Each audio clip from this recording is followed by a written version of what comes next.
আজকে যে বিষয়টা নিয়ে বলবো সেটা হচ্ছে ওভার থিঙ্কিং। তুমি কি এমন একজন মানুষ যে একটা ছোট মেসেজের রিপ্লাই দিতে দেরি হলেই ভাবতে শুরু করো, আমি কি কোনো ভুল বলেছি? কেউ একটু অন্যরকম ব্যবহার করলেই মনে হয় ও কি আর আমাকে পছন্দ করে না? রাতে সবাই ঘুমিয়ে পড়লেও তোমার মাথার ভেতর তখন হাজারটা প্রশ্ন ঘুরতে থাকে। একটা কথোপকথন, একটা ঘটনা, একটা মুখের অভিব্যক্তি তুমি বারবার মনে মনে রিপ্লে করতে থাকো। যদি তোমার সঙ্গেও এমন হয় তাহলে তুমি একা নও, তুমি ওভার থিঙ্কিংয়ের সঙ্গে লড়াই করছো। সবচেয়ে যেটা কষ্ট হয় সেই বিষয়টা কি জানো? সেটা হচ্ছে ওভার থিঙ্কিং কখনো সত্যিটা দেখায় না।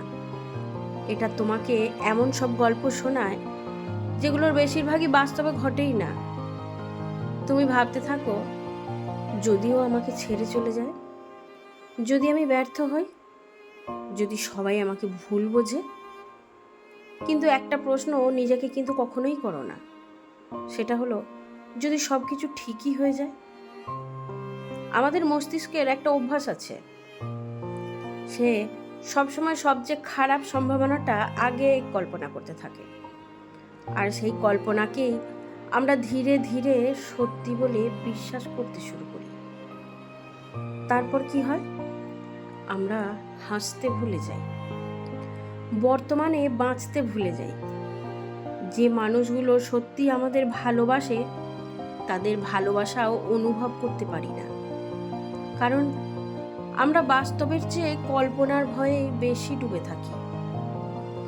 একটা কথা সবসময় মনে রাখতে হবে, যে সমস্যাটা এখনো আসেইনি তার জন্য আজকের শান্তিটা নষ্ট করার কোনো মানে হয় না।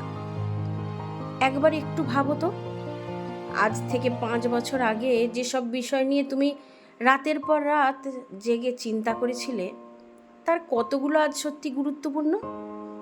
হয়তো খুব কম। তাহলে আজ যেগুলো নিয়ে তুমি ভেঙে পড়ছো সেগুলোর অনেকগুলো একদিন শুধু স্মৃতি হয়ে যাবে। জীবন তোমাকে প্রতিটা প্রশ্নের উত্তর কিন্তু আজই সঙ্গে সঙ্গে দেবে না। কিছু উত্তর কিন্তু সময়ও দেয়, কিছু উত্তর অভিজ্ঞতাও দেয়, আর কিছু উত্তর ছেড়ে দিতে হয় শেখার উপর থেকে। শেখার পর সেটা নিজে থেকেই কিন্তু চলে আসে। তাই আজ একটা ছোট সিদ্ধান্ত নিতে হবে, সব কিছু নিয়ন্ত্রণ করার চেষ্টা করবে না। সবাইকে খুশি রাখার দায়িত্ব নিজের কাঁধে নেবে না। যে বিষয়টা তোমার হাতে নেই সেটাকে বারবার ভেবে নিজের মনকে শাস্তি দেবে না। সব সময় মনে রাখবে, ওভার থিঙ্কিং কোনো সমস্যার সমাধান কিন্তু নয়। এটা শুধু একই সমস্যাকে শতবার মনে করিয়ে দিয়ে তোমার ভেতরের শক্তিটাকে কমিয়ে দেয়।